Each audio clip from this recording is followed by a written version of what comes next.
So hey guys, how are you all? Welcome to. So we are back with a brand new movie on what if Harry got the power of Voldemort and get married show, but before we start, be sure to subscribe to our channel and like this video.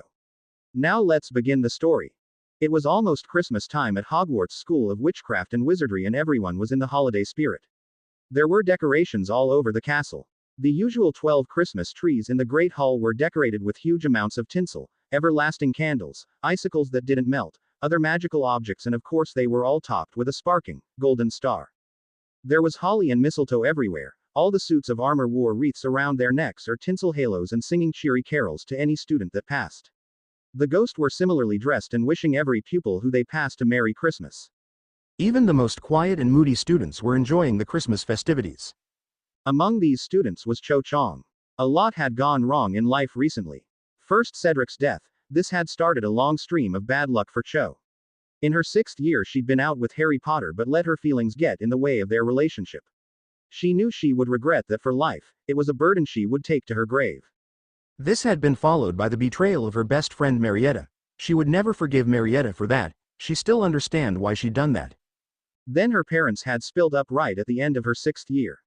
In the summer holidays Cho had been told her father was suffering from depression at divorcing his wife. Cho had then lost her grandmother in the holidays too, someone she could confide in and talk to. Then to make things even worse, Cho had come back to school to find Harry Potter had a new girlfriend, Hermione Granger.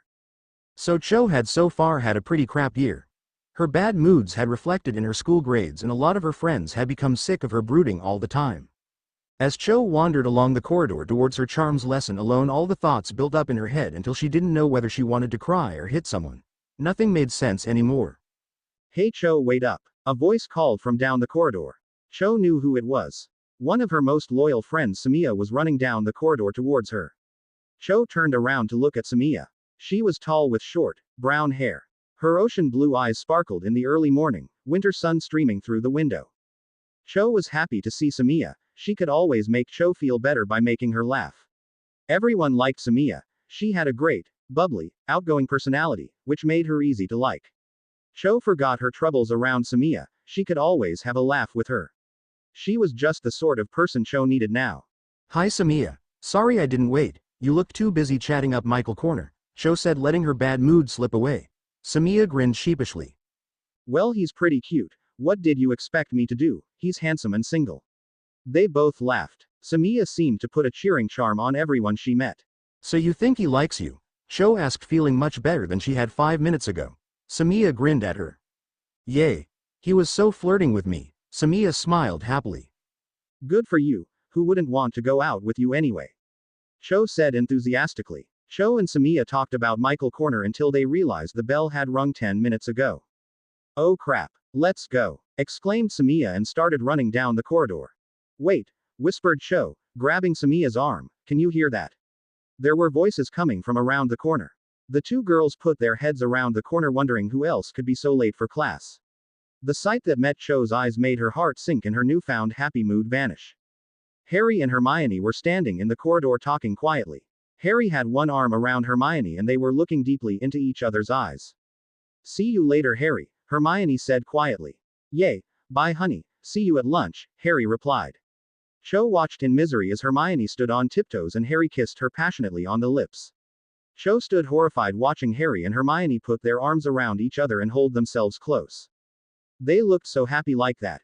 A stab of pain shoot through Cho's heart. She hated seeing Harry so close to another girl. She didn't love him anymore. She doubted whether she ever had, but she could still remember how she'd felt, how they'd both felt. The night they'd kissed under the mistletoe.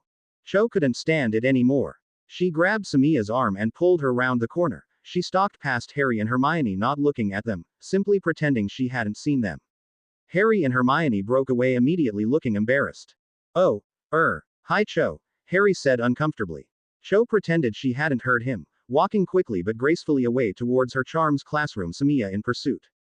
Samia seemed to realize it was better not to say anything. All her friends knew how Cho had felt about Harry. Though she'd never admit it to herself, Cho still had feelings for Harry. Cho hurried to the refuge of her charms classroom only to have 5 points taken from Ravenclaw for so being late. She took a seat right at the back of the classroom next to her other best friend Serena. Serena gave her a hug when Professor Flitwick had turned his back on the class to write on the blackboard. Serena was an understanding friend. She was always there to give you a hug when you were upset. She could always make you feel better. Cho's two best friends balanced each other out. Samia the funny, cheery one and Serena the comforting, kindly one. Cho felt a tear trickle down her cheek onto Serena's shoulder. Serena's long blonde hair tickled Cho's cheek and her sparkling emerald eyes shone with pity and comfort. Tell me about it at lunch, Serena whispered when Cho had wiped away her tears and managed to smile thankfully at her. Cho nodded. Yay, okay, she replied and turned back to the blackboard to copy down the notes Professor Flitwick was writing. Cho couldn't concentrate in any of her lessons that day. She wasn't listening to what the teachers were saying. Seeing Harry with Hermione that morning had brought back everything that had happened to make her life a misery recently. She saw her mother's tear-stained face as she told Cho she was divorcing her father. Her mother's usually smiling face was sorrowful and grief-stricken. The constant flow of tears gushing from her mother's eyes made Cho realize just how much her father must be hurting. The scene of her grandmother's grave floated into her mind. The flowers laid beside it hardly seemed to satisfy what she had stood for. She had been close to her grandmother, now she was gone and her father had depression. There didn't seem to be anything happy in Cho's family. And she hadn't exactly started off a new year at Hogwarts very well. Lower grades, mood swings, drifting away from her friends, Hermione and Harry, nothing was going right. It just wasn't fair.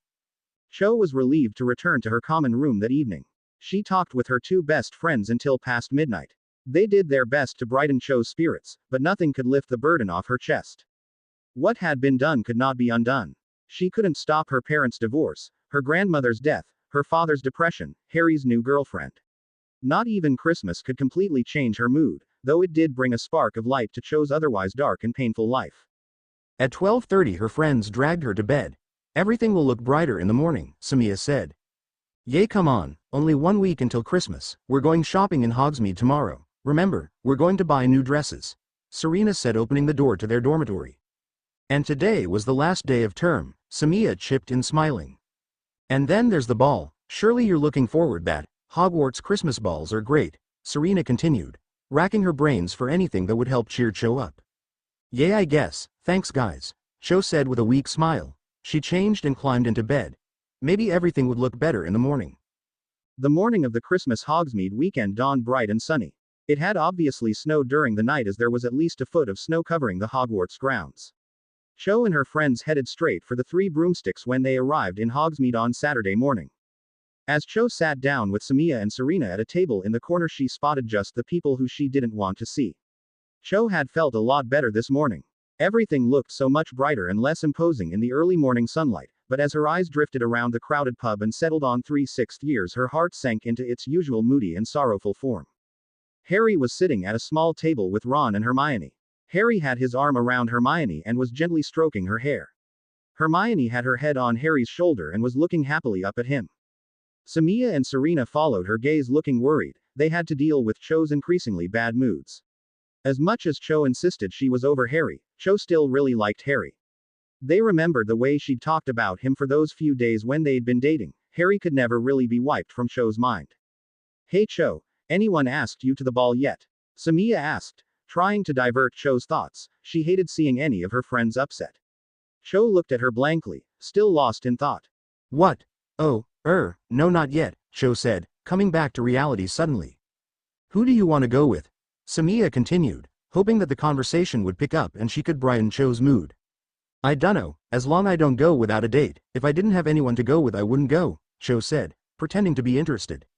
What about Roger Davis? He has so got a crush on you, Serena said excitedly. Cho smiled at her. Yay, I guess if he asked me, I'd go with him, he's pretty good looking. Cho replied, anyway you guys got dates yet? She asked, trying to avoid any more questions. It turned out that Michael Corner had asked Samia to the ball at breakfast, but Serena didn't have a date. Cho knew there were loads of guys who wanted to go to the ball with Serena. She was very pretty, with long blonde hair, sparkling green eyes and a figure to die for. But Serena wasn't very confident. She was uncomfortable around new people and very nervous with boys. She'd had a few boyfriends but none had lasted very long. Cho knew that if Serena learned to be less nervous she could have any guy she liked. The three girls left the pub and wandered down the main street, looking in shop windows as they passed. They went briefly inside the broomstick shop, Cho wanted a new broomstick for Christmas. Her Comet 260 was way too old for her to play with this year. Cho really wanted Ravenclaw to do well this year. Cho was still their best seeker, but she wanted to have a great last season, so she needed a new broom. She had hinted at a new broom to her mum, but she felt bad about it. What with the divorce and everything, I wasn't fair to expect anything too expensive. But still, she could dream about it. Samia and Serena weren't really into Quidditch, so they dragged her out soon enough and they went into the robe shop. The shop was full of dress robes and muggle dresses. They obviously knew Hogwarts had a ball coming up. Cho, Serena and Samia loved the muggle dresses. They headed straight for that section. They spent at least an hour choosing dresses, but eventually, Serena picked out a sky blue dress. It was long past her feet and had thin straps over her shoulders. Samia chose a red dress. It was short above her knees, showing off her long and lightly tanned legs. Cho took ages over her dress, but finally bought a long black dress. It had no sleeves or straps and showed a lot of cleavage. It looked amazing on Cho, showing off her perfect figure and curves. Cho left the shop feeling much better. Her bad mood was fading and the happy feeling of a normal nearly 17-year-old girl was retuning.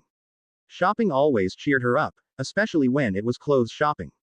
They continued up the main street talking excitedly about the ball now. Comparing hairstyles, jewelry and possible dates. Cho felt like a light, happy bubble was inside her, waiting to burst if she saw Harry or Hermione. But she didn't catch sight of them all day. It began to snow in the afternoon, light flakes of white snow catching in her hair as the sun began to dip behind the horizon. "Come on, we'd better be getting back," Serena said. "It's getting dark." Serena was right, the sun was setting upon them. So they left the village and wandered towards the castle.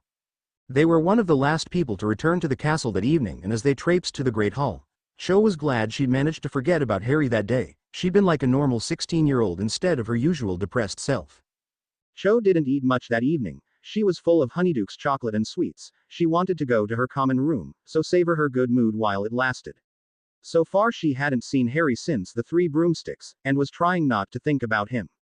When her friends eventually swallowed their last mouthfuls and stood up, Cho sighed and walked quickly to the Ravenclaw common room. Golden Phoenix, Cho said, and the portrait guarding the entrance to the common room swung forward. There was a large, crackling fire in the grate. It was a homely sight to Cho. She sat in one of the comfortable armchairs by the fire, letting the warm heat sweep over her. The common was quite deserted as most students were still at dinner. That was the way Cho liked it. She sat talking to her friends until the common room began to fill with chattering Ravenclaws. Less than 1 week until Christmas, Cho thought, as drowsiness began to overcome her. "I'm going to bed," Cho said, trying to stifle a yawn. Serena and Samia looked up from the books they were reading, about who their soulmate was. "Yay, okay, good night, Cho," Samia said vaguely, still examining the book closely. Cho shot them an exasperated look. She wasn't someone who believed in all that soulmate and seeing the future stuff. Divination was one of her least favorite subjects. She found it boring and pointless. But as Cho trudged up the stairs, she vaguely wondered if she had a soulmate, someone she was destined to be with. And if it could possibly be a certain black-haired, 6th year. Cho shook her head violently, as if that would make the image of Harry Potter leave her mind, but it didn't work. As she changed into a long blue nightgown, Harry's face was still in her mind's eye. Lingering there, so he was always on Cho's mind, like an unwanted obsession that wouldn't go away. But did she want him to go away? Did she want him to be out of her life? If she admitted the truth to herself, she liked thinking about Harry. She could never forget their kiss under the mistletoe or the short-lived date they'd had last year. She wanted to keep these memories. As much as she tried to hate Harry, she knew she could never do any less than pretend she didn't want him back. Cho drifted off to sleep with the image of Harry's face in her mind, comforting her, filling her dreams of him. When Cho did begin to dream, it was about Harry. It was a dream she'd had it many times. It was about their first and only date. She had relived it so many times in her sleep. It was like a recurring nightmare that haunted her, until she screamed. Cho woke up sweating. It wasn't a scary or horrible dream, but she hated it. There were so many things she'd wished she'd done that day. It was like watching a movie with a sad ending over and over and not being able to change the outcome. She climbed out of bed and stumbled to the bathroom for a drink of water. She was angry with herself. Why did she let the dream do that to her? Why couldn't she accept that she and Harry were never going to be a couple and move on? Why did it haunt her like this? Cho couldn't go back to bed yet. There was anger coursing through her, not just because she couldn't forget Harry, but also because she'd acted so childishly that day. She'd jumped to conclusions. If she'd really liked Harry, surely she could have kept cool. Just let it pass. But no, she had to let her temper take over. Instead, Cho went over to the small window of her dormitory and opened the curtain, letting the moonlight stream into the room. The Hogwarts grounds were unmoving except for the calm ripples of the lake. Everything was silent and dark. The sight soothed Cho, driving away some of her anger. Letting the tranquil night air brush across her pale face as she opened the window. Cho breathed deeply, taking in the smell of the cool night atmosphere. She felt a lot calmer now. She quietly shut the window and got back into her bed, staring up at the ceiling. Why did he do this to her? Make her heart skip a beat when she saw him, anger her when he was with Hermione. Cho drifted off to sleep again, trying to reason with herself. She didn't like Harry. No, she was over him. But was she did care about. Why else would she think about him so much? Why wasn't there an easy answer? Only 2 days until Christmas. Hogwarts was full of Christmas spirit. You couldn't go anywhere without being wished Merry Christmas by a ghost or walk down a corridor without being sung cheesy Christmas carols by a suit of armor that didn't know all the words. Everyone was in high spirits, and you couldn't start a conversation without it turning to the upcoming Christmas ball. Girls were swapping hairstyles, makeup tips and clothes wherever you went. Students were passing the hours outside in the white, winter weather, having snowball fights, and making snowmen or angels in the 5-inch snow-covered grounds. If they weren't outside, students were wrapping presents, playing chess, gobstones or other wizard games in their common room. Each and every student in the 4th year and above occupied the Hogwarts castle that Christmas. That was the ages allowed to go to the ball. Cho, Samia and Serena were sitting in the Ravenclaw common room, talking excitedly. No one, not even Cho, could stay miserable when the rest of the school was this animated. So what did you get me? Samia asked Cho for the millionth time that day. She'd been trying to catch Cho and Serena off guard, and startle them into telling her what they'd bought her. I'm not telling you, Cho said, smiling in an exasperated way. Samia smiled too. Damn it, she said as she tore the wrapping paper she was using to wrap up a large box, containing a mini broomstick, for her 2-year-old brother. Cho and Serena rolled their eyes at her. I give up with this muggle way of wrapping presents, Samia said, standing up. She took out her wand, 13-inch unicorn hair, and flicked it at the wrapping paper and presents. The wrapping was done for her within minutes. There we go, it's so much easier like that, she said, sitting back down. Cho and Serena decided this was definitely the best way, followed suit. With that done, what else could the 3 girls do but immediately start talking about the ball? I can't believe you got the best looking guy in Ravenclaw, Serena said enviously to Cho. Cho grinned, sheepishly. Well, I couldn't turn him down. There was a rumor he was gonna ask Marietta if I didn't say yes, Cho replied, looking scornfully over to the table where Marietta was sitting with a group of 5 or 6 girls, who used to be Cho's friends. Who would want to go with that uptight bitch? Samia said a bit too loudly. A couple of people looked at her. Exactly. Better you than her, Serena agreed. Cho had had just about enough of Marietta's behavior towards her recently. She made bitchy comments about her behind her back, purposely knocked into in the corridors, and tried her hardest to get Cho into trouble in class. Why can't she just leave people alone? Cho said hatefully. I dunno what people like about her. Serena and Samia nodded, throwing disgusted looks at Marietta and the gang of girls. They only hang around her 'cause her dad works in the Department of Mysteries, and he's like a millionaire, Serena said. There was a moment of silence, where all 3 girls lingered in their own hate for Marietta. You know we shouldn't let her get to us so much, Serena said, breaking the silence. Yay, that's exactly what she wants. Why should we care about someone so immature and sad? Continued Samia, nodding. But if she does one more thing to me, crack a joke, push me, anything like that, and I swear I'll slap her, Cho said venomously. Samia and Serena both knew they had to change the subject now, or Cho would do something drastic. Why don't we go up to our dormitory? Aid Serena tentatively. Cho looked at her.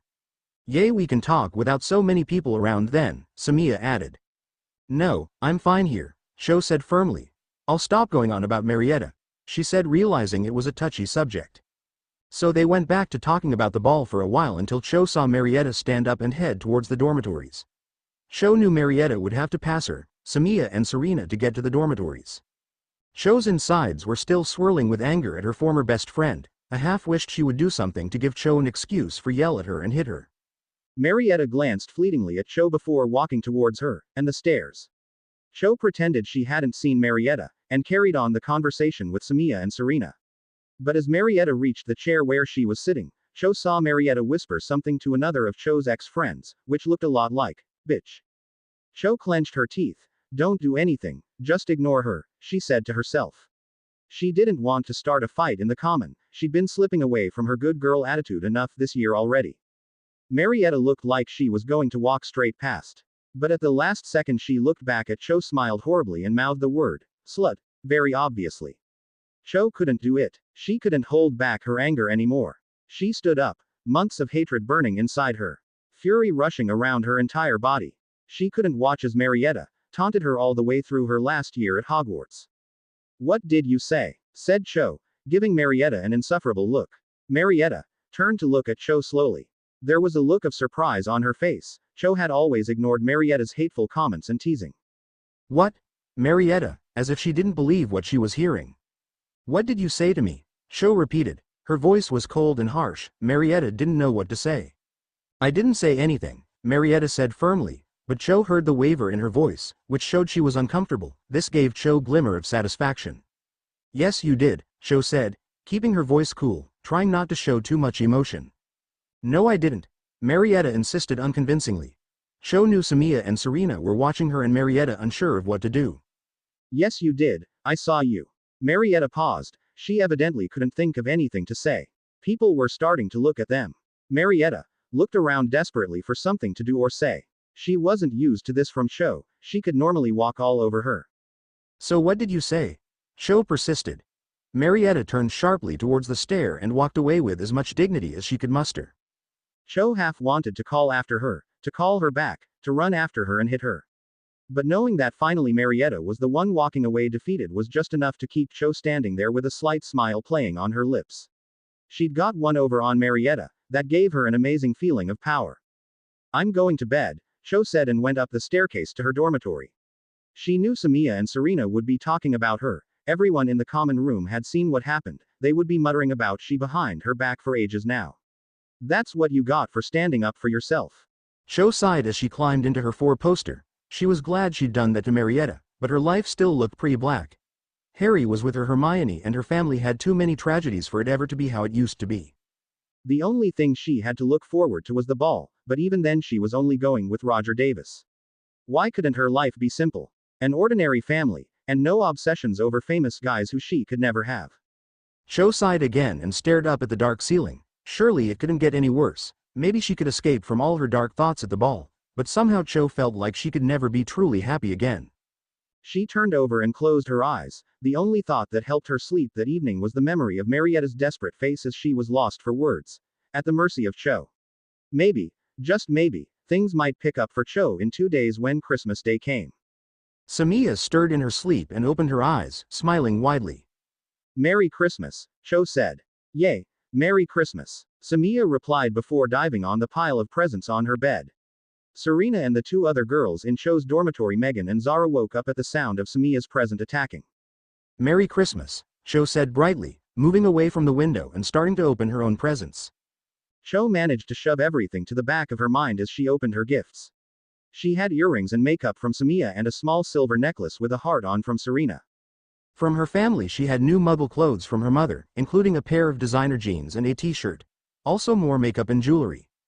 Her father had sent her a book on the tornadoes, a scarf the colors of the team and a singed photograph. Cho felt a knot in her stomach as she thought of her father. She doubted he'd been out and bought all this himself. She was mentally ill. It made her want to cry, getting separate presents from her parents. She was so used to the joint presents they bought her each year. She had promised herself she wouldn't think like this on Christmas Day, but she couldn't help it. She bit her lip and tried to keep smiling. She knew Samia, Serena, Zara and Megan were glancing nervously at her, wondering what to do. Cho took a deep breath and forced a smile that looked genuine. So what else have I got? Her pile of presents was considerably smaller.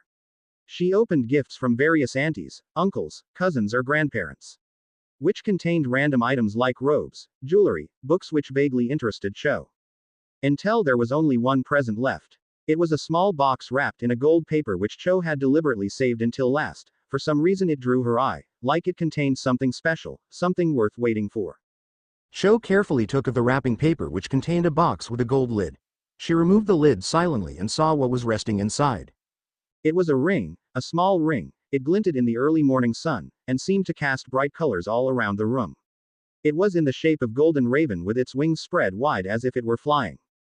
Cho looked at it, totally transfixed. She took the ring out of its box and held it up to the light, looking at it from different angles. Her friends were looking at the ring now too. "Who gave you that?" asked Serena, breaking the silence that had settled over the dormitory. Cho didn't look at her for a moment, not really taking in what she'd said. I dunno, Cho said, eventually putting the ring down and picking up the box. There was a piece of paper in the bottom that Cho hadn't noticed at first glance.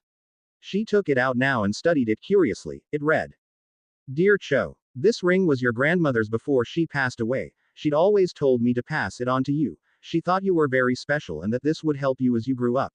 She always told me it was magic, that it brought luck or happiness.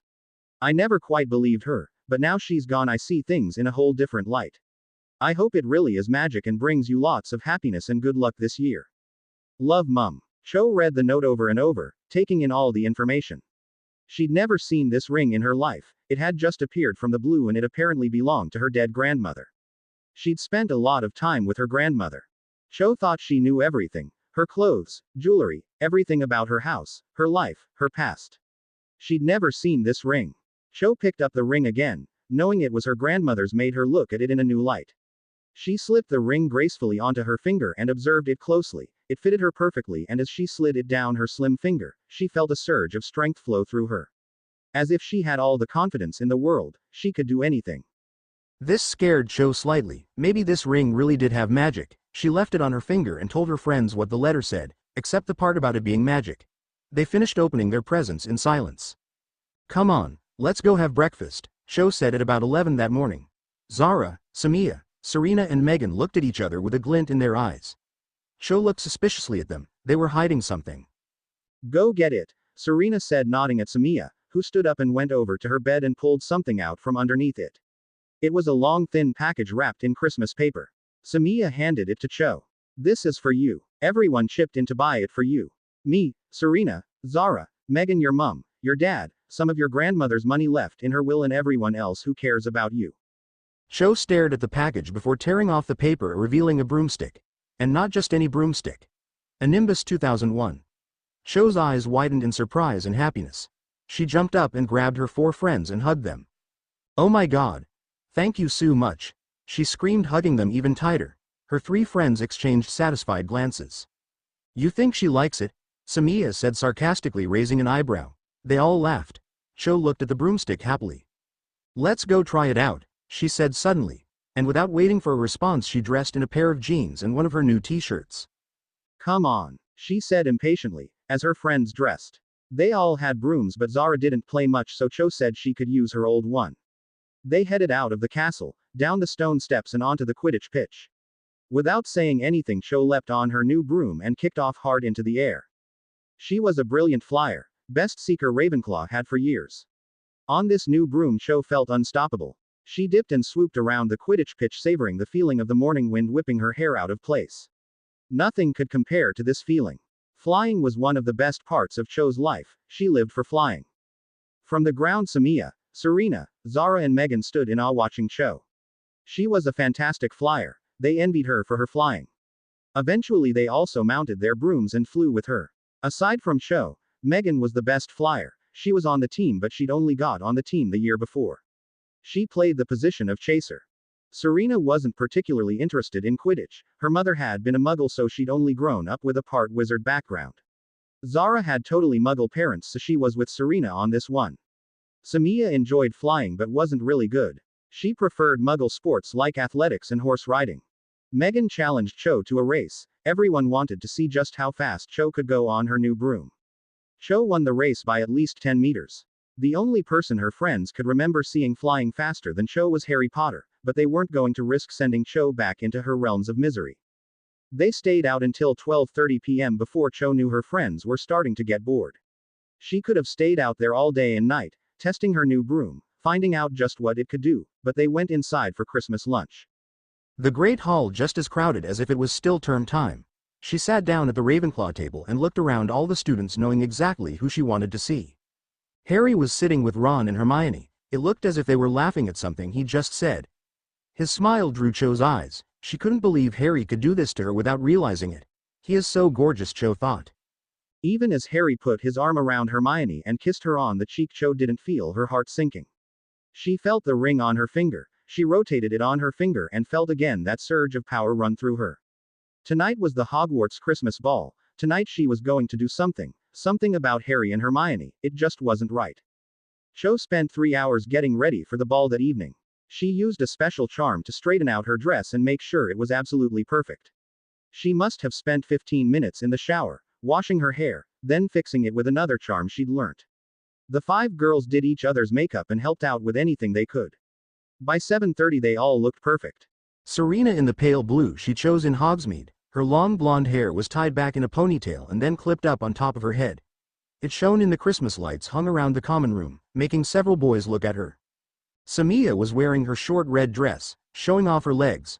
Her dark hair was braided into lots of tiny plaits swinging around her tanned face. But it was Cho who everyone paid the most compliments to. Her long black dress hugged her body in all the right places, showing off her curves, highlighting all the best parts of her perfectly formed figure.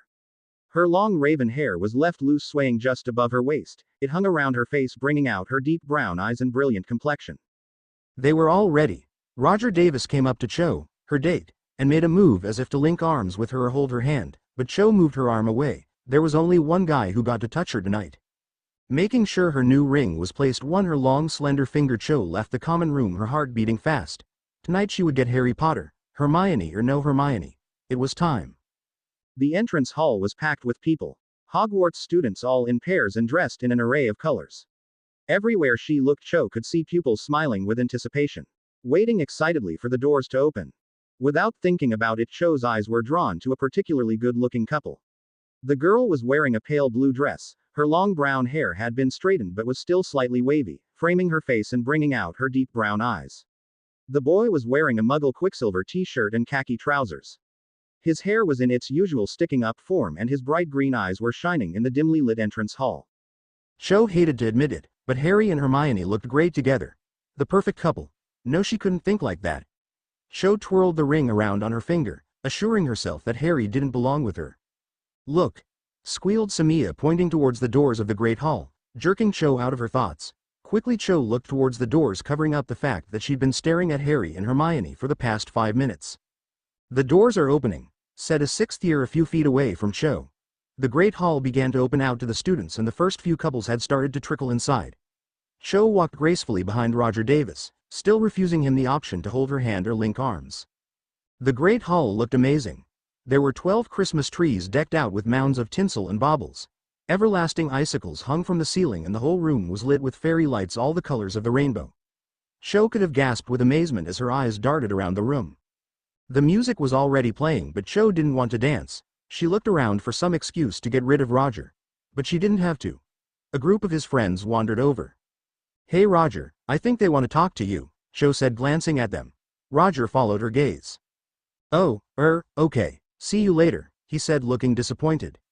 "Yay, whatever," Cho said vaguely, as she made her way over to the buffet table where piles and piles of food were set out for students to help themselves to. There weren't many people there. Most were dancing to the fast song the band on stage and just struck up. Cho tapped her foot rhythmically, along to the music, wishing it was her out there dancing with Harry, not Hermione. She sighed. She couldn't go on like this. Tonight she would something about it. Hadn't Harry always said Hermione was just a close friend? Harry's Pav. Although Harry was dancing with Hermione, his girlfriend, who he loved a lot, his thoughts were elsewhere. With Ron. His best friend was over at one of the small tables with his date, Lavender Brown. Fred and George had sent Ron some Muggle alcohol a couple of days ago. They had said it was for the ball. Apparently they'd done it loads of times before, just to make things more interesting. Even though Ron was a prefect, he had decided to go with Fred and George's advice and let some of the Gryffindors have some. Harry wasn't entirely sure it was very safe. Until now he'd thought, what could go wrong? If Fred and George had done it, then the worst that could happen to Ron was for him to be put in detention for a month. Fred and George had never done anything seriously over the top until their 7th and final year, when they'd ended their school life. But now as Harry saw all the teachers, their eyes darting around the Great Hall, Harry doubted whether Ron was being wholly sensible. "Harry, is something wrong?" asked Hermione caringly. Hermione didn't know what Ron was doing. She would probably tell someone, and as much as he loved Hermione, Ron was his best friend, he couldn't let him down. No, nothing, said Harry hurriedly, shoving it to the back of his mind. The first slow song of the evening had just started. He put his arms tightly around Hermione and, holding her close, they danced. After 2 or 3 more songs, Harry and Hermione headed over to the table where Ron was sitting sipping at a butterbeer that probably contained some sort of alcohol. "Hi Ron," Harry said, flopping down in a chair, slightly red in the face. Ron handed him a bottle of butterbeer. Harry raised his eyebrows. "Oh come on Harry," said Ron. "Live a little," said Ron, who was obviously already slightly tipsy. "I'll look after your stuff," Harry said. "Go dance with Lavender." He shoved Ron onto the dance floor with Lavender and picked up the bottle. "Oh what the heck, one bottle couldn't do any harm," he muttered to himself and opened it. Cho's pav. Well, at least Harry had stopped dancing with Hermione now, Cho thought. It was 10 p.m. and she'd only danced with Roger twice. She spent literally all the night staring at Harry. "Oi Cho," called Samia a few feet away. "Come and dance," she beckoned Cho onto the dance floor. Cho smiled, and went towards her. There was no point standing alone obsessing over Harry, when she was never going to get him just by thinking she wanted to. It didn't take long for the band to start playing another slow song, and somehow Roger Davis managed to find her. She couldn't keep refusing him, so she followed him unenthusiastically onto the dance floor. Cho was still unwilling to let him touch her, but he put his arms round her and she had to go along with whatever he did until the final notes of the song died away and Cho could escape to her friends. Harry's pav. One bottle didn't affect Harry, but after several bottles Harry was definitely drunk. Dean, Seamus, Ron and some other 6th and 7th years, even Neville, were in the same condition. Harry's head was starting to hurt, maybe he'd had a bit too much to drink. "Hey guys, I'm going outside for a bit," Harry said, standing up and swaying slightly. His words were slurred and his vision kept swirling in and out of focus. "K," said Ron, who wasn't really capable of proper speech anymore.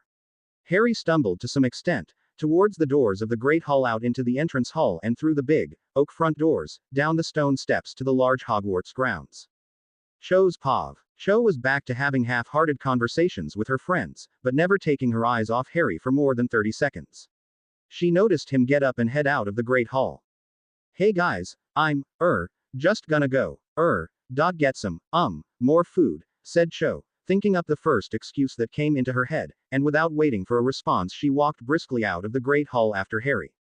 This was her chance. Checking her ring was still on her finger, she looked around for the raven-haired boy. He was walking slowly towards the bench by the lake. Cho followed a few meters behind. It looked there was something wrong with him. He was rubbing his temple with one hand. Every few meters he would stumble off course and pause to steady himself on one of the many trees. Harry collapsed on the bench and looked around. Cho breathed deeply. "Just go up and talk to him. He looks like he needs some company." She closed her eyes and walked towards him. To begin with, Harry didn't seem to acknowledge Cho coming nearer. He sat still staring ahead, his head in his hands. Cho was only a meter away from Harry now. She willed him to look at her, but his eyes didn't flicker. Cho cleared her throat quietly, and Harry seemed to snap out of his trance and look at her. Cho's heart was beating so fast she thought it might explode. Those bright green eyes did something to her, like they were magical, putting her under a spell. "Oh, hi Cho," Harry said. His eyes seemed to become unglazed and focus on her properly. "Hi Harry," she replied nervously. Sit down." Harry indicated the space next to him. Cho sat next to him and looked at him fully. He looked pretty awful. His eyes were bloodshot and out of focus. But even though Harry didn't look perfect, Cho still couldn't help but let her eyes linger on him. To her, he still looked gorgeous. Harry, is there something wrong?" Cho asked tentatively, breaking the silence that had settled on them. "Oh, no, I'm fine," Harry replied. His words were slightly slurred and he rubbed his forehead as he spoke. Cho got the distinct impression he was lying, but she didn't want to press him for answers. "Actually, yes there is," Harry said after a few moments. "My head kills," he said quietly. "You look like you've been drinking or something," Cho joked. "Yup." Cho was taken aback by this response. "Really?" she said, her eyes widening. Harry nodded. Yay. Cho knew if this continued, Harry would end up telling her something he didn't want to, so she didn't ask him why. Instead she turned to face him. Time to make her move. To Cho's surprise, Harry turned to face her as well. This was the closest she'd been to Harry in a long time. They were only inches apart. She had to think of something to say. But she was spared the challenge. Harry winced and turned his head away with a gasp. Shit, Harry swore, closing his eyes and gasping as his hand shot to his forehead. Are you sure you're okay? Cho almost whispered. As Harry turned back to face her, Harry looked deep into her eyes and smiled. Yay, just a headache, he whispered, moving closer to her. Cho knew he was lying. It wasn't the headache that had made him do that, there was something telling her it was his scar. But she wasn't going to spoil the moment. Cho leaned forward and put her hand to his face, touching his cold, pale skin. She smiled at him, pulling him closer. She half expected him to pull away, but instead he put his arm around her. She could feel his cool breath on her cheek as she tilted her head to the side and kissed him. It was deep, passionate kiss. She put her arms tight around his neck and kissed him deeper, more passionately. It was the best feeling in the world. He responded by kissing her back just as fervently. It was the best kiss they'd ever shared. Better than last year under the mistletoe. Better than anything she'd ever done. Get X2O. Hi again. Glad to see you're back. I think this FIC has a better plot than my last one, so it's good to know that it's unpredictable and not obvious. And thanks again for your usual praise. Zhou Chong. So it wasn't too unrealistic or weird. Good. Enjoy chapter 6. Glad you like it so much. Toxiclove 1. You really liked it that much. AAAWWWW, thanks so much. So much praise. You were too kind. Ron was kinda weird, wasn't he? Tee. Anyway, here's chapter 6 and keep reviewing. Del Piero. Oh, I'm so sorry I forgot to include you. I don't remember getting a review from you. I think I've reviewed your chapter 3 now. It was WKD. Princess Plankton is my best mate. That's why I want you to review her fics. 'Cause she keeps saying she's going to stop writing. I don't think you're an ass, thanks for reading it. I think it's so cool, but if don't then I don't mind. Pez Yuan. Yes, cookies. Glad you like mine and hope you like Princess Plankton's FIC. Trust me, it's fantastic. Indigo. Internal conflict. Yay, good word for it. Harry, Hermione, love. No, never. Your reviews are always interesting to read, and always full of praise. Keep reading. MJK 306. What can I say? Enjoy chapter 6. Erica. Will Hermione find out? Mawahahahahahaha. You will have to wait. There will be more Harry, Cho romance in chapter 9. You will have to wait. Anyway, I'm glad y'all like it and enjoy chapter 6. Wingsoft Silver. Okay, you're scaring me. Are you a mind reader? Have you been stalking me and reading my notes? That's exactly what was going to happen. Stop spoiling it. Lol. Anyway, thanks for reviewing. And stop following me. Jazzy D. Okay, me confused. Makia no sensa, maybe you should lay of the vanilla coke. Oh well, I think you like it, but it's hard to tell. Here's chapter 6, hope you enjoy it. Tyla. AAAWWWW, I'm so glad you liked it.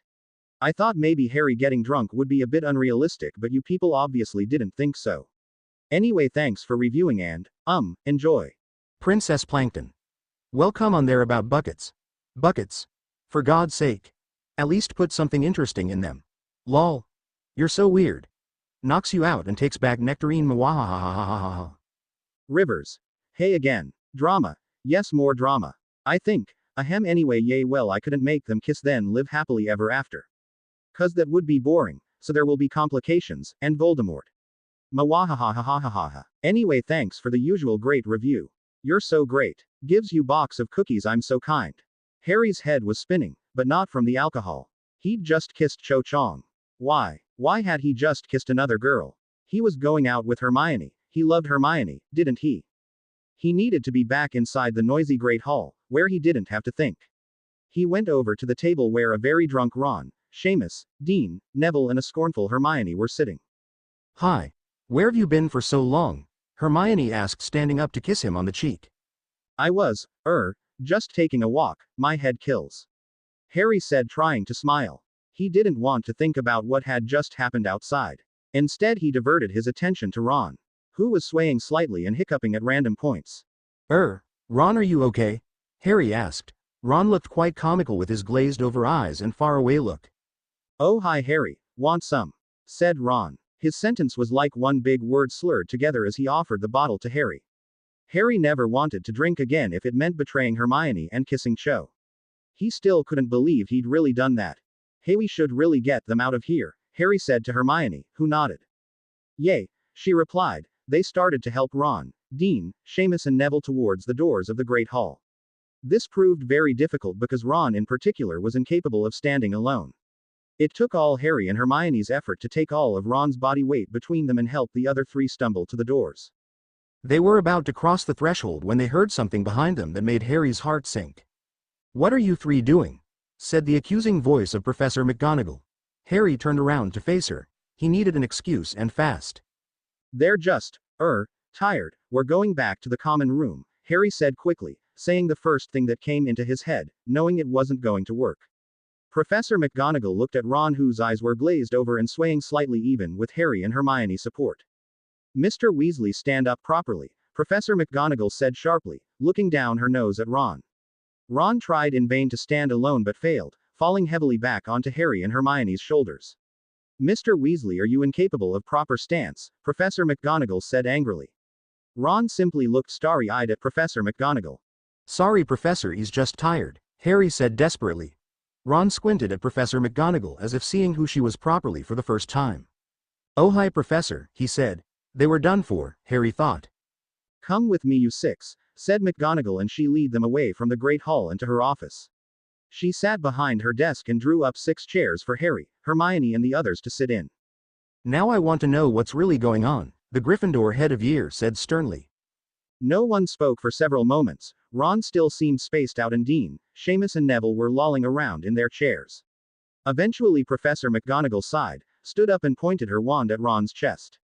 She muttered an incantation. Liquid streamed out from inside Ron and contained itself in a glass container on the desk.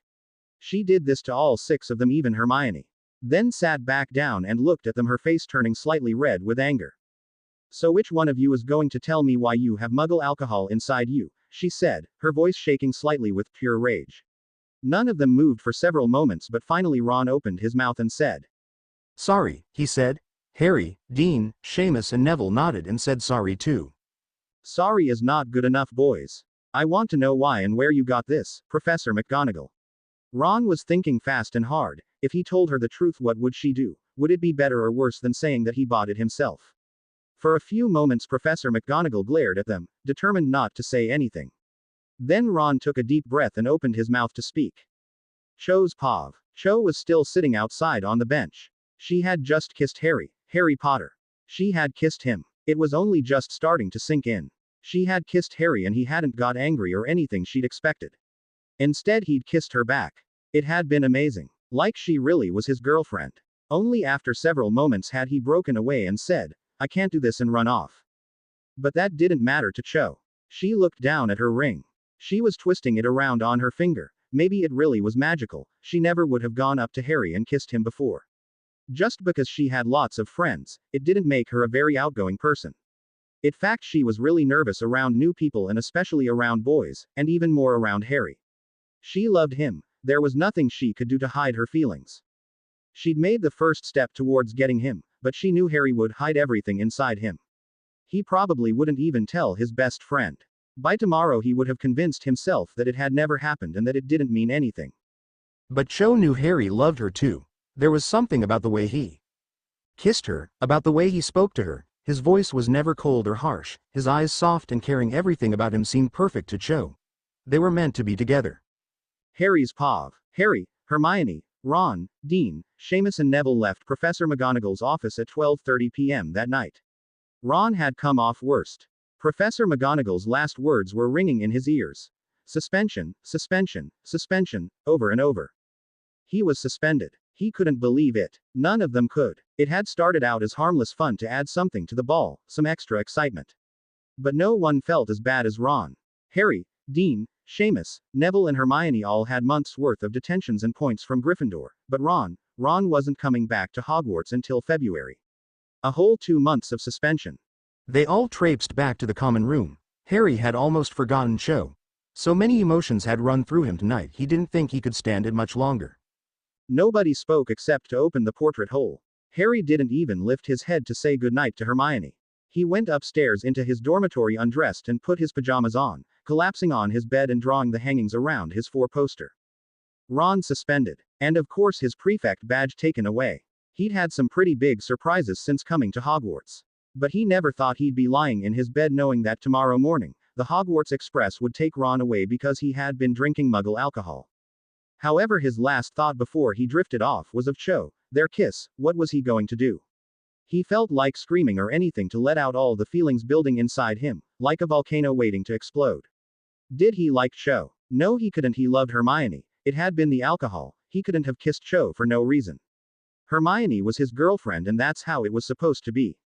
Zhou Chong. Thank you. It's always nice to know I've got people behind me on this story, and, enjoy the chapter. Indigo. Self-deceiving. Yes, that's another good word, nearly as good as internal conflict.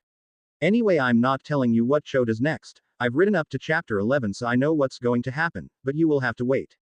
Mawahahahahahaha. And finally, thanks for reviewing. Hugs you. Hoshi Hikari forever. I'm not going to thank you 3 times since you reviewed 3 times. I'll just give you one big thank you. So first of all, this will be HC as you saw in chapter 6. Secondly, breaking up Harry and Hermione won't be for a while, but there will be more HC romance in chapter 9, I think. Thirdly, there's more to Harry and Cho than just romance. As somebody gave away in their last review. Ahem, anyway. Finally, Voldemort won't show up for quite a while yet, and Dumbledore, I have no idea when he'll be in it. I think that covers it. Now enjoy chapter 7. Get X2O. Yes, Ron is suspended. Mawahahahahahahaha. Ahem, anyway. You don't know what's going to happen when he comes back. Grins evilly. I will keep you waiting in suspense. Anyway, I'm glad you reviewed. I couldn't live without your reviews. I get them every chapter and I always look forward to reading them cause they're always so great. Logical Raven. Harry's definitely confused. Who will he end up with? Well, obviously Cho. He's not meant to be with Hermione, but I'm afraid that they won't be breaking up for quite a while. Sorry, you'll have to wait. Del Piero. It don't matter about. You know what? Cause they were all just famous people who everyone's heard of. So anyway, thanks for reviewing. Glad you like it. I hope you do really well in your exams. I bet you'll be fine.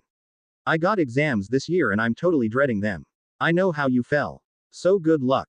Grins. Jazzy D. I'm not bothered about random crap I get in reviews. Partly because I know what it's like to be totally hyper and want to write a whole load of pointless rambling, and partly because I get it all the time from my best mate.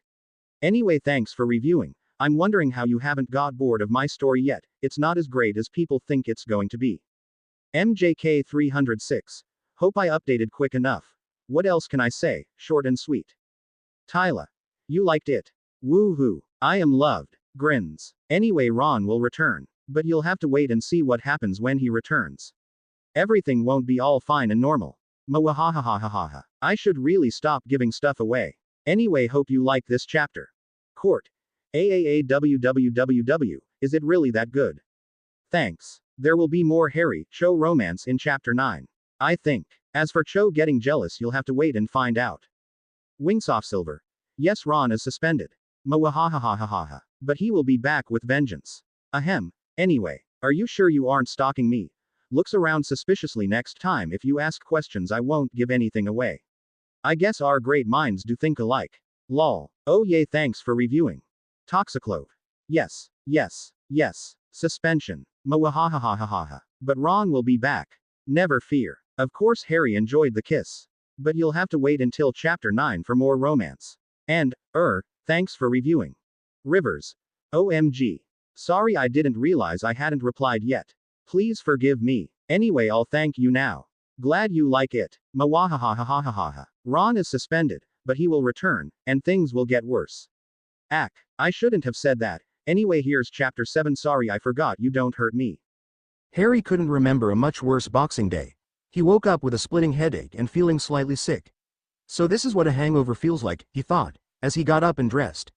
His face was as pale as ghost and his eyes were still slightly bloodshot. But the fact that he had a hangover wasn't why Harry had a sinking feeling in the pit of his stomach. He left Gryffindor Tower with Ron and went down to breakfast, knowing that when he returned Ron would have gone for a whole 2 months. But there was also the fact that the news of Ron being suspended had spread like wildfire through the school and now just about everyone knew. People threw Harry, Ron and even Hermione horrible looks as they passed between the tables to find a seat. Neither Harry nor Ron ate much that morning. Ron obviously felt sick too, or maybe he just didn't feel like eating because he knew any second now Professor McGonagall would come over to him and take him away. But Professor McGonagall didn't come until the end of breakfast, which gave Draco Malfoy plenty of time to come over and gloat. "Hey Weasley, is true you've been suspended?" Malfoy called in his usual drawling voice. That made Harry want to hex him. Ron didn't move, but he clenched his teeth and tried not to look at Malfoy. "Piss off, Malfoy," Harry said, looking him straight in the eyes and glaring. Now, Potter, watch your language, or I'll put you on detention, since Weasley can't anymore," Malfoy said, sneering. Ron raised his head. His ears were starting to turn red. "Get lost, Malfoy. It's got nothing to do with you," Ron said through clenched teeth. Malfoy simply sneered more terribly at them. Harry reached for his wand, wishing dearly that he could perform one of the unforgivable curses on him. "What you gonna do if I don't?" Malfoy said with a look of malice in his eyes.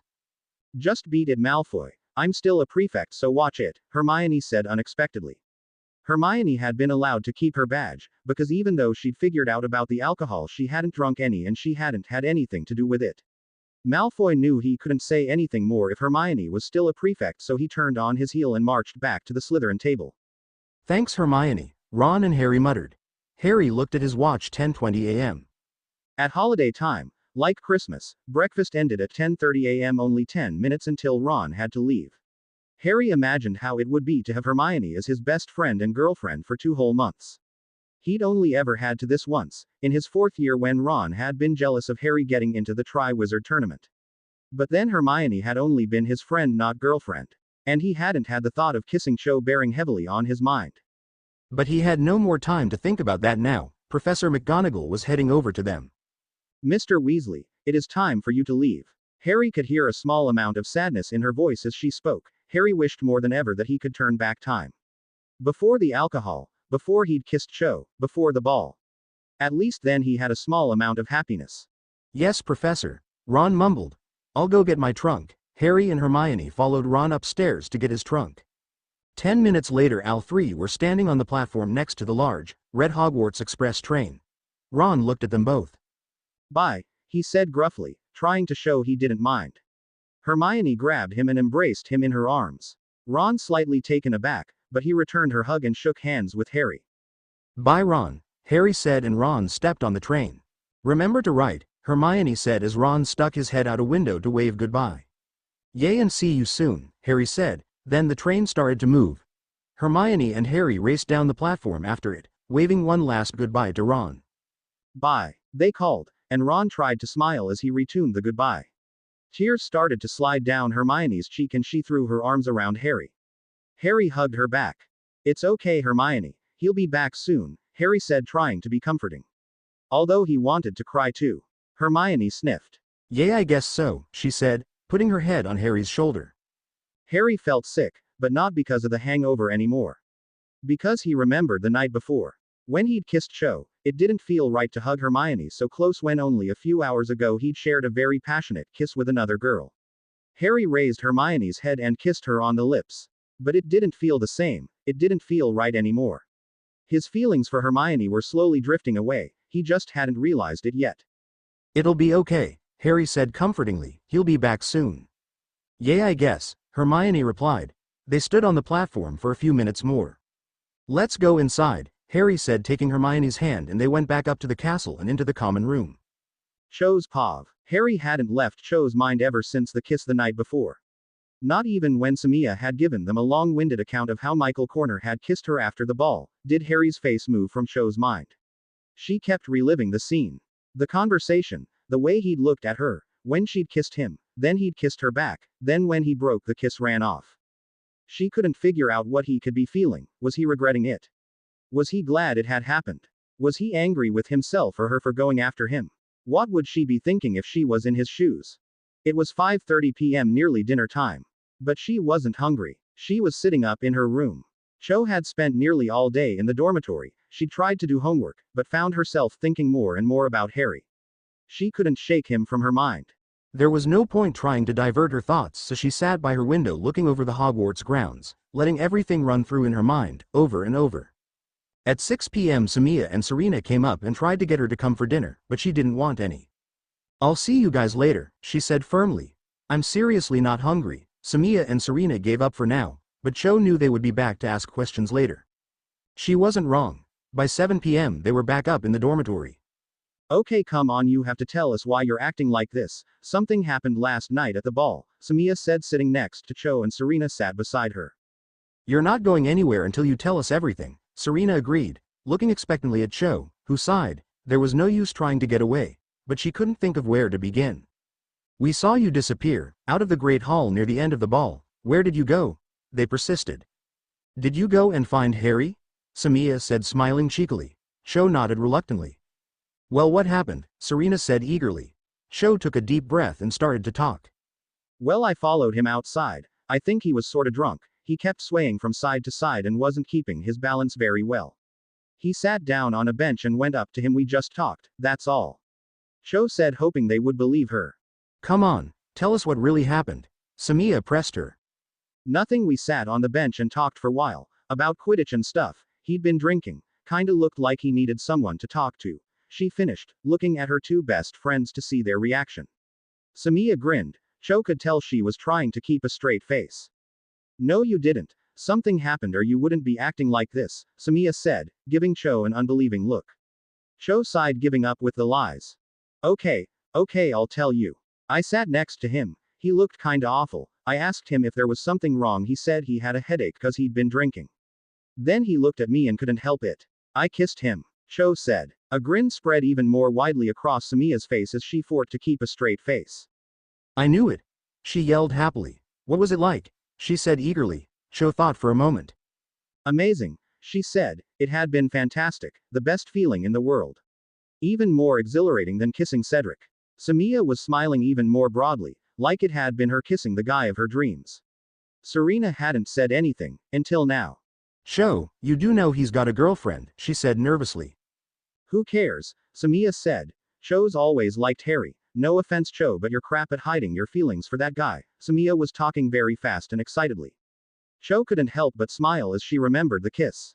It felt great to finally tell someone. Yeah, I guess. I can't help who I love, Cho said, then realizing what she'd said closed her mouth quickly. What? Samiya said, her eyes widening. Did you just say you loved him? She continued. Cho wanted to erase those last words, but she couldn't. Instead, she admitted it. Yay, she said, nodding slowly. God, Cho, I knew you liked him, but honestly, I never thought you actually loved him, Samiya said, like she was watching her favorite soap on the television. Serena didn't seem half as excited. Cho, Harry's got a girlfriend, Hermione Granger, she said quietly. Cho nodded. Yay, I know, she said, sighing. What was Serena trying to say? Well, you can't go around kissing other girls' boyfriends, she said, looking accusingly at her. Cho knew she had a point, but at the same time she thought Serena would have been happy for her.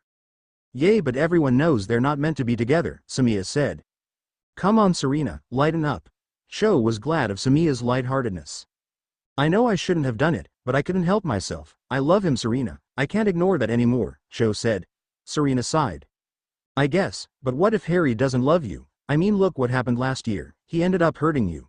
CH couldn't really believe Serena was saying. She was her best friend. Yay, but I can't forget about him. It was my fault we broke up. I overreacted. No one feels for him the way I do. I had to do something. What would you have done? Cho said. I guess. Serena sighed. She obviously didn't want to cause an argument, so she dropped the subject. They steered the conversation away from the ball and Samiya started talking about Michael Corner and her plans to meet him whenever the next Hogsmeade visit was going to be. But Cho was only pretending to listen. She was thinking about what Serena had just said. What if Harry didn't like her? She didn't think she could live through this year seeing him with Hermione and not with her. She loved him, but she couldn't change his feelings. He had to like her too. Why would have kissed her back? What should she do now? She went to bed later that evening with these thoughts still circulating in her mind. Did Harry like her? Did he hate her for kissing him when he's with Hermione? Was he as confused as her? What was she supposed to do now? Indigo. I have updated. You shall wait no longer. Ron and Hermione. You'll just have to wait.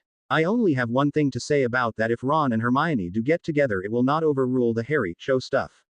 This will be concentrated on Harry Cho no matter what else happens. And thanks again for your usual great review. Princess Plankton.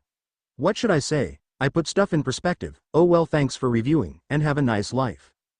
Jazzy D. I knew what you were going to say, but it's great to hear it again anyway. You always say nice things, even when you're totally hyper. Which is, like, always. I think I get the message that you liked it, but don't stop praising me if you don't want to. And, lay off the sugar. Tyla. Well, here's chapter 8. I hope I didn't keep you waiting too long, sorry if I did. Lol. Anyway, thanks for reviewing, I'm glad you like it so much. Osra Aileron. Hi Ash, nice to see you reviewed. Anyway, glad you like it, hope you enjoy chapter 8. Oh yay. Update your FIC soon cause I can't live without it. Please update. I love it so much. Joey. Princess Plankton's my best mate. I know you, your review her HP humor FIC. God, I love the FIC. It's so funny. Laughs. Sorry I don't write humor fics. If you like humor you should read The Mentalist's Guide to the Lord of the Rings. It's so funny. It's under Princess Plankton's name but we wrote it together. Anyway, thanks for reviewing even if you don't like non-humor fics. All Princess Plankton know you want to marry her. Unfortunately she's only interested in one guy but I'll let her know anyway. Erica. Nice to see you're back. You're gonna have to wait a long time until you find out how Hermione reacts. How will she find out? Will Harry tell her? Mwahahahahaha, you'll have to stay in suspense. Ahem. Coughs. Sorry, enjoy this latest chapter and thanks for being a fantastic constant reviewer. I love you. Well, not literally. Thank you so much all you fantastic people. I have so many reviews. Woohoo. Just thought I'd let you know, more romance in chapter 9. Yay. But until then just read on. The last day of the Christmas holidays was coming to a close. Cho and her friends were sitting in the common room playing Exploding Snap and just generally talking. Enjoying the last day before they would go back and face more lectures about their nude exams from their teachers. Cho looked at her watch. 10 p.m. Hey guys, we should really go to bed soon. We've got to get up earlier tomorrow, she said. "'Kay. Let's just finish this game," Samia said, placing down another card and bracing herself for a loud bang, but none came. They played for a little longer, but Cho wasn't really concentrating. She still had Harry on her mind. She barely had a minute since the ball when he hadn't been on her mind. She even dreamt about him. He infatuated every part of her mind. Cho, it's your go," Serena said, but Cho hardly heard her. "Hey Cho," Samia said, waving a hand in front of her glazed eyes. What? Oh right, Cho said, putting her card down, making the pile explode with a loud crack, meaning Cho had lost. She pretended to be disappointed but was actually quite relieved to be going up to her dormitory and to bed, where she could let her thoughts run wild without any interruptions. But on her way out of the common room, Cho saw something or someone else who'd also been drifting in and out of her thoughts recently. Marietta. Marietta had kept her distance from Cho since Cho had stood up to her. As Cho walked past Marietta towards the stone staircase, she knew Marietta was watching out of the corner of her eye. But she didn't say anything or even move. It gave Ho a certain amount of satisfaction to think that Marietta wasn't brave enough to insult Cho to her face anymore. Like she was scared. Cho climbed the staircase, went into her dormitory, changed into her pajamas and got into bed. "Good night," she muttered to her friends before pulling the hangings around her four-poster and drifting into a night haunted by Harry's face. The last thing she did before closing her eyes was to make sure her ring was on her finger. Even when she took a shower or went to bed she didn't take it off. It reminded her of Harry and the kiss they had shared on the night of the ball. When she did sleep, she dreamt her familiar dream of her first and only date with Harry. They were sitting inside Madame Puddifoot's talking. Cho felt the usual sadness wash over her as she remembered Cedric's death. Why did I have to ask Harry about his death? She was on a date with Harry, not Cedric. If only she could change it. So she didn't start crying and storm out of Harry. She willed herself to just keep talking about Quidditch. If you love Harry you won't ask him about Cedric. Then the dream changed. She didn't see the end of the date. The scene flickered. She was standing by the lake, but she wasn't alone. Harry was standing beside her holding her hand. He bent down slightly, kissed her lightly on the cheek. She knew what this was. This was her if she hadn't lashed out at Harry. If she hadn't overreacted so badly she could be with Harry. This was the way it should have been. Cho woke up with a start. The dream was still vivid in her mind. She knew what she had to do. Before she had chance to think about it or change her mind, she grabbed some parchment from her bedside table and wrote a note. She couldn't wait any longer. She couldn't live without seeing Harry again. She had to tell him everything, face to face. Harry's pav. Harry was lying awake. He couldn't sleep. Too many thoughts were clouding his brain. Each one keeping him awake, thinking. So many unanswered questions, nothing made sense. Cho was the first thing on his mind. He couldn't work out why he'd kissed her. Did he still have feelings for her? Was it a mistake? It hadn't felt like a mistake at the time. But it must have been. He loved Hermione, didn't he? Then there was Ron. He didn't think he could stand only having Hermione to talk to. If Ron was here, Harry knew he could tell him. Maybe Ron could have helped him out, but Ron was at the burrow on suspension. After hours of tossing and turning, Harry got up. It was 6:30 a.m. But at least if he got up and dressed, he could go down into the common room and do something. Lying in bed thinking everything over and over wasn't helping him. He went down the stone step and sat by the fire. No one was up yet, but this didn't bother him. Silence was Harry's best friend and worst enemy. Silence meant Harry was free to think without interruptions or annoying questions and comments. Silence let Harry slip back into darkness, black swirling thoughts in his mind, keeping him awake, stopping him from being happy or cheerful. Eventually, after about an hour, Hermione came down the stone steps from the girls' dormitory and yanked him away from his thinking. "Morning, Harry," she said, coming up behind him and wrapping her arms around his neck. Harry forced a half-realistic smile as he turned around and hugged her back. "Hey Hermione," he replied. They went down to the Great Hall and ate breakfast. Harry tried to talk as much as possible, so he didn't have to think about Cho, Hermione or Ron. But as Harry stood up to leave he spotted Cho. No matter how much he tried to drag his eyes away, he couldn't. She stared at her. She was laughing and talking with some friends. Harry vaguely wondered if she'd told any of them. Then she looked at him. She turned round and caught him staring. He quickly jerked his head away from her and walked briskly out of the Great Hall. Harry didn't notice Cho stand up and exit not far behind him. Harry almost ran to Gryffindor Tower to collect his books. His first lesson was charms. He headed towards the Hogwarts grounds. He was going to be early but he didn't care.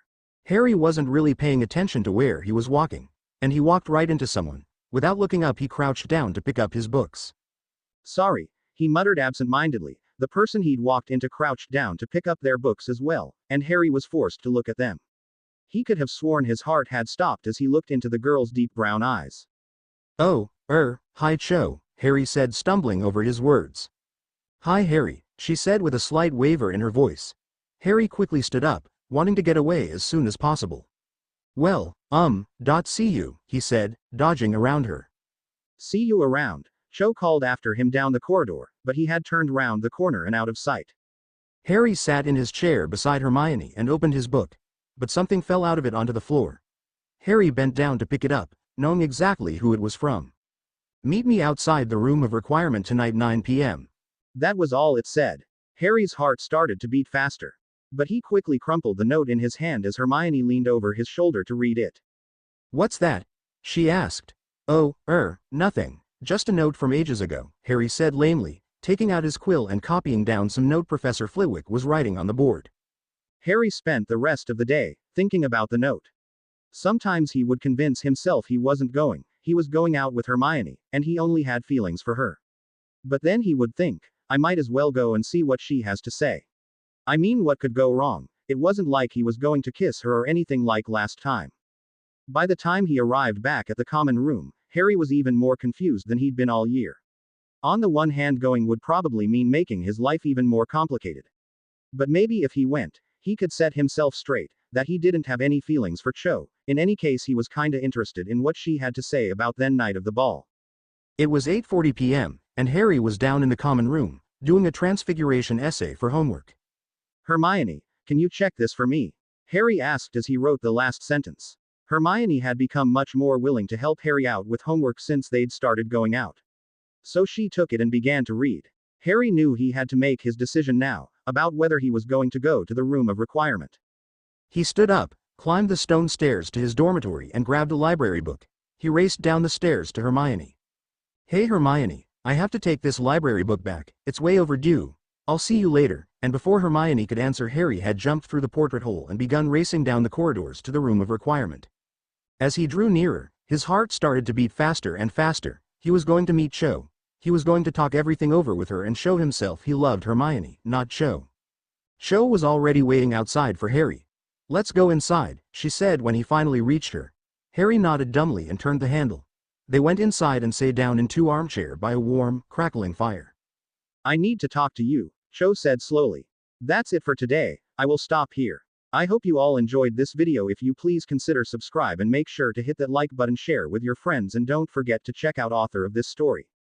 Details in description.